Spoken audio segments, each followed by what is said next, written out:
Hallo und willkommen zurück auf meinem Kanal Was tun, Herr Ingenieur. Es geht wieder mal um die Fritzbox und zwar frisch aus der Entwicklung. Es gab schon wieder ein Labor-Update und zwar waren die super fleißig diesmal für alle möglichen Systeme. Hier ist die große Liste. Also sowohl der Repeater als auch die 6591, die 6660, die 6690, also das sind die Cable-Versionen und natürlich auch die DSL-Varianten, die 7590AX, die 7590 ohne AX und die 7530 haben alle jetzt ein neues Update bekommen und meine Box hat jetzt das 12.17.74 bekommen und das werden wir uns jetzt mal angucken, alles was da drin steckt und wie sich das dann im Detail dann gestaltet in der Box. Ich installiere das und dann könnt ihr gucken, wie das aussieht und dann wisst ihr auch, was da drin ist, ob für euch das was ist. Und los geht's. Ja, und das hier ist der Online-Monitor vor dem Update, was wir jetzt gleich machen werden. Und da wollte ich euch noch zeigen, was mich sehr gefreut hat. Also Neuverbindungen, alle 0 seit dem Update. Also ich hoffe, ich bin jetzt über den Berg und die Sache mit dem DSL hat sich gelöst. Vielleicht noch mal ganz interessant, wie das hier gezählt wird. Also was heute ist, ist ja relativ klar. Also heute beginnt bei 0 Uhr. Jetzt haben wir 13:30 Uhr ungefähr. Und seit 13 Stunden und 30 Minuten sind wir online, weil meine Box ununterbrochen online ist. Gestern ist dementsprechend auch ganz klar. Interessanter ist schon aktuelle Woche. Was meint das? Weil auf dieser Welt werden ja die Wochen nicht unbedingt gleich gezählt. Also einmal könnte man sagen, die letzten 7 Tage. Das wäre ein Weg, eine Woche zu zählen. Oder man fängt halt immer am Sonntag an und geht dann bis zum Samstagabend. Es gibt viele, die die Woche so zählen. Aber auch VM, die jetzt Fritz heißen, hat es ja so gemacht, wie es in Deutschland also ganz häufig ist. Man fängt am Montag um 0 Uhr an und am Sonntag um 23:59 Uhr ist die letzte Minute der Woche. Das passt hier zu diesen Zahlen, ja.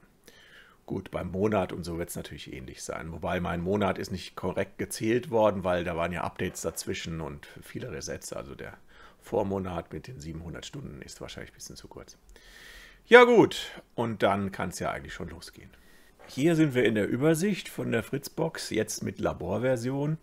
Und ich finde das sehr schön gelöst von Fritz, dass sie nämlich, wenn man einmal eine Laborversion installiert hat, dann ist man quasi in diesem Laboruniversum mit drin und ab dann kriegt man direkt die neuesten Updates per Button hier angezeigt. Also man muss jetzt nicht mehr auf die Internetseite gehen, das Labor-Update runterladen und hier manuell installieren, sondern es geht wieder der normale Zyklus los, wo man einfach durch Button-Klicken immer auf die neueste Version kommt.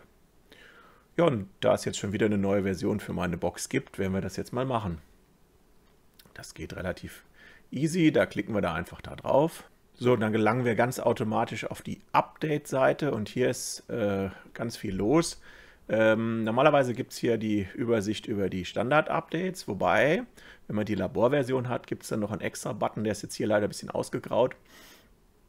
Da kann man direkt wieder zurück zur offiziellen Version von FritzOS. Also man sagt, ja, also diese Laborversion, die gefällt mir nicht, ich möchte jetzt gerne doch lieber wieder die offizielle haben, kann man hier jederzeit zurück. Oder man installiert eben ein ganz neue Datei.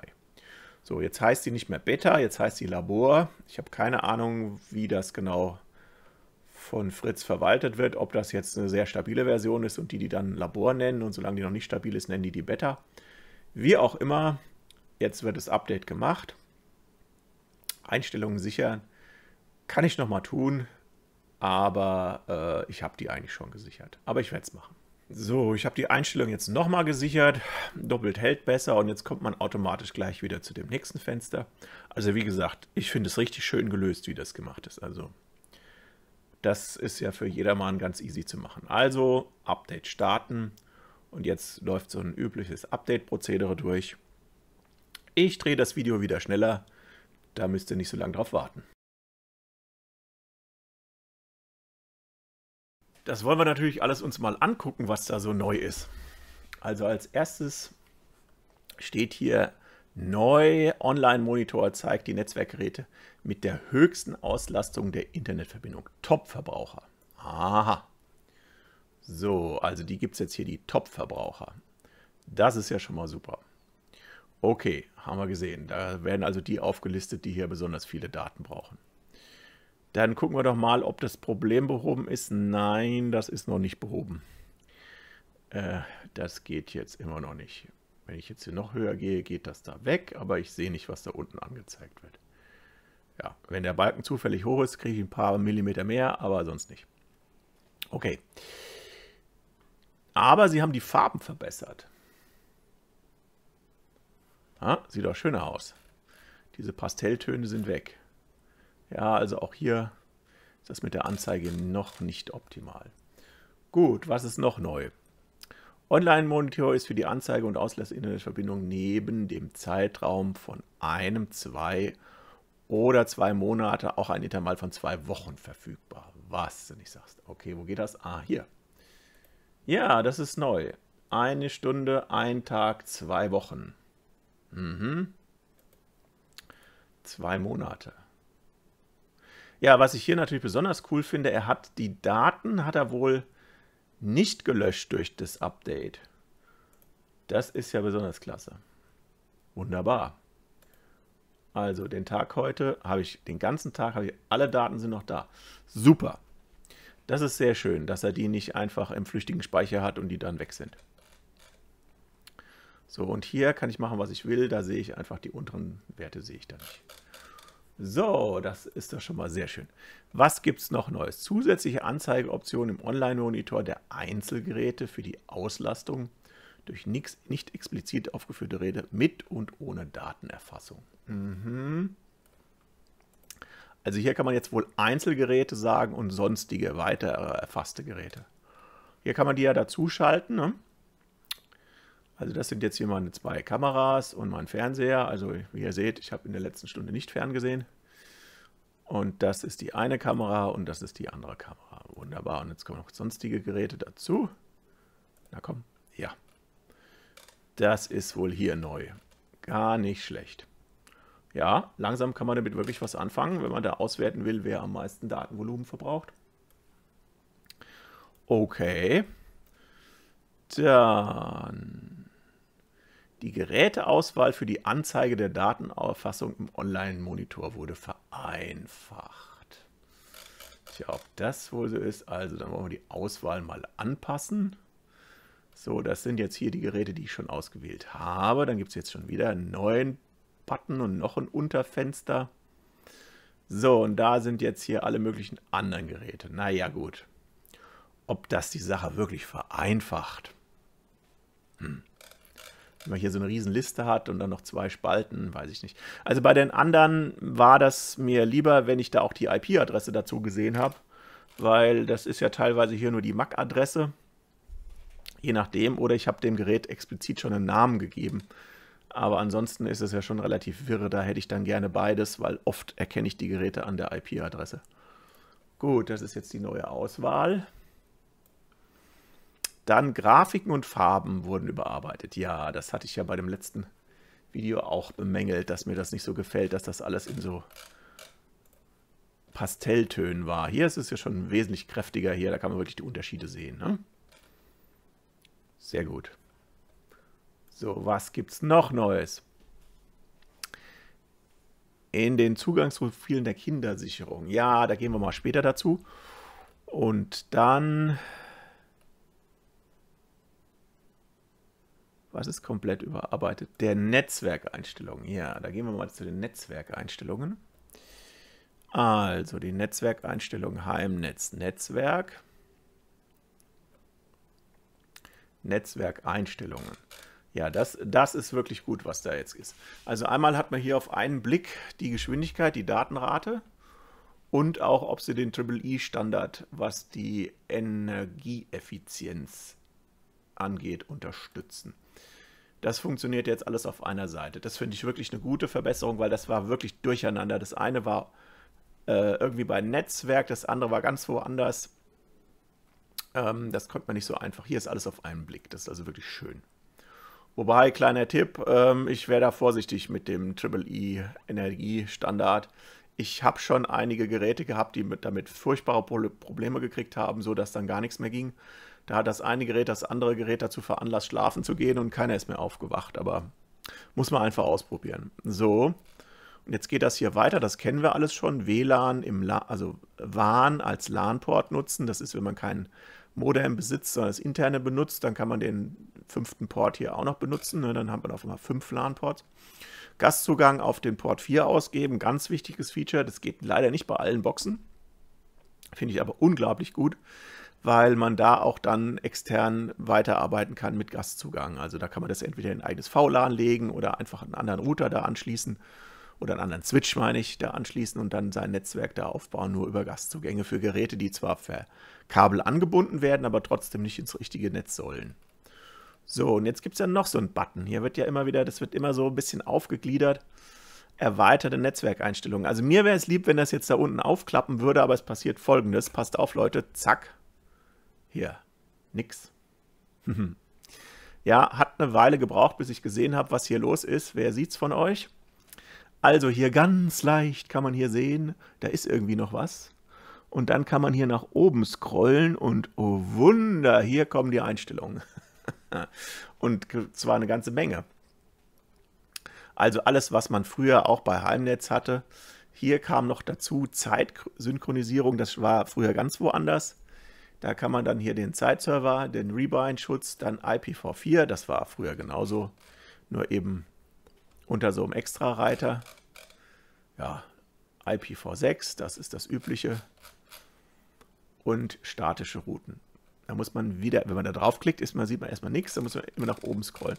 Also ich hoffe mal, die ändern das noch. Ich weiß auch immer noch nicht, ob das nur an meinem meinem Firefox liegt oder ob das mit anderen auch so ist. Mit Edge habe ich es schon ausprobiert, da ist es genauso. Und Chrome wollte ich jetzt deswegen nicht unbedingt installieren. Okay, das wäre das gewesen. Jetzt gucken wir uns noch die Kindersicherung an. Da ging es um Zugangsprofile der Kindersicherung. Alles klar, das ist ja hier bei Filter ist das. So, Kindersicherung. So, was soll denn hier neu sein? Also, Verbesserung. In den Zugangsprofilen der Kindersicherung kann man jetzt auswählen, ob Netzwerkanwendungen gesperrt oder zugelassen werden. Na gut, dann wählen wir doch mal hier so ein Profil aus und sagen hier editieren. Also was man hier sowieso machen kann, mit einem Button kann man hier, zack, Internetzugang sperren. Jetzt ist es gesperrt oder wieder entsperren. Das geht jetzt hier direkt auf der Oberfläche. So, wenn wir jetzt hier tiefer reingehen, oh, das ist aber komplex geworden. Also man kann so ein Profil nicht nur nach einem Zeitplan beschränken und einem Budget beschränken, tägliches gemeinsames Budget, allgemeines Budget, mein lieber Schieber. Was gibt es denn da alles? Und dann Internetseiten filtern und sperren und da wieder Listen hinterlegen. Und hier geht es nochmal erweitert. Nutzung des Gastzugangs sperren, alle Anwendungen zulassen, alle Anwendungen sperren. Oder davon wieder Ausnahmen. Das ist ganz schön. Das ist nämlich oft wichtig, dass man nicht einfach hier das alles angeben muss, wenn man das sperrt, sondern man kann es quasi als Negativauswahl machen. Sagt man, wir sperren alles und einen davon geben wir frei. Das war früher nicht so. Das ist sehr viel besser so, weil man da jetzt die freie Auswahl hat, wie rum man sperrt, ne? Wenn man quasi alles sperren will, bis auf eine, hätte man früher alle hier einrichten müssen und eine auslassen. Also so rum ist es mir immer lieber, dass man sagt, alle sperren und eine explizit, die darf dann. Sehr schöne Lösung, gefällt mir alles sehr gut. So, und jetzt gibt es noch eine tolle Sache, Text-to-Speech, mein lieber Mann, das ist ja fast KI schon. Also Telefonie, Anrufbeantworter. So, dann nehmen wir mal hier irgendeinen, den 5er und sagen dann mal Einstellungen. Hier bei Nachrichten aufnehmen, dann machen wir mal Ansage ändern. Ist alles schon ganz schön versteckt. So, und dann kann man jetzt entweder eine Datei hochladen oder Text zu Sprache. Das ist natürlich klasse. Also ich gebe hier einen Text ein, weiblich oder männlich. Und sage dann übernehmen und dann generiert der, ja, es kann nur eine, ich habe das schon mal natürlich angeklickt, also er hat schon eine generiert und dann generiert er hier noch eine. Wunderbar. Das ist natürlich sehr, sehr schön, dass man jetzt da auch computergenerierte Ansagen machen kann. Gefällt mir gut. Ja, was gibt's denn noch? Ich glaube, wir sind soweit durch. Dann haben sie noch was bei den Push-Mail-Anmeldungen und von der App verändert. Aber das werden wir jetzt hier nicht vorführen. Und ansonsten sind jetzt ganz viele Dinge behoben. Ich werde mal den Zeilenumbruch abschalten, dann sieht man das besser. Ja, so immer in der Mitte. Also, bin ich denn hier richtig? Die 47, ja genau. Da sind wir richtig, das sind wir alles durchgegangen und jetzt kommen ganz viele behoben Sachen. Also behoben sind ja immer Reparaturen. So, und da ist ja so Kleinigkeiten, ne? Also das könnt ihr euch selber durchlesen, wenn ihr wollt. Da werde ich jetzt nicht alles vorlesen, das dauert zu lange. Online-Monitor zeigt unter Umständen keine aktuellen Werte an. Unter Umständen, das mögen die gerne unter Umständen. So, okay, behoben. Dann ist noch eine Verbesserung. Für Rufnummern lassen sich jetzt jeweils vorgesehene Nutzungswege festlegen. Feature des neuen Ausfallschutzes. Ja, was ist damit gemeint?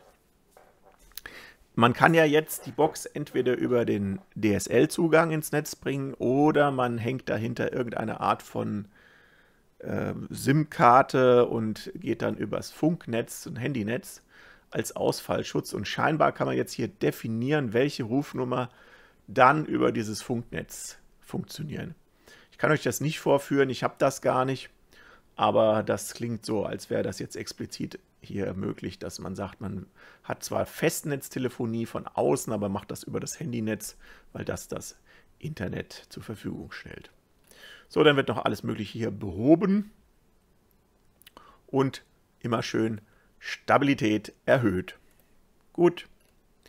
Und dann war hier noch ein Fehler, dass der Inhalt des USB-Speichers nicht auf fritz.nas angezeigt wurde. Ja, also dieses Update hat wirklich eine ganze Menge an Veränderungen gebracht. Da muss ich sagen, das ist bestimmt gut, dass wir das jetzt mal eingespielt haben.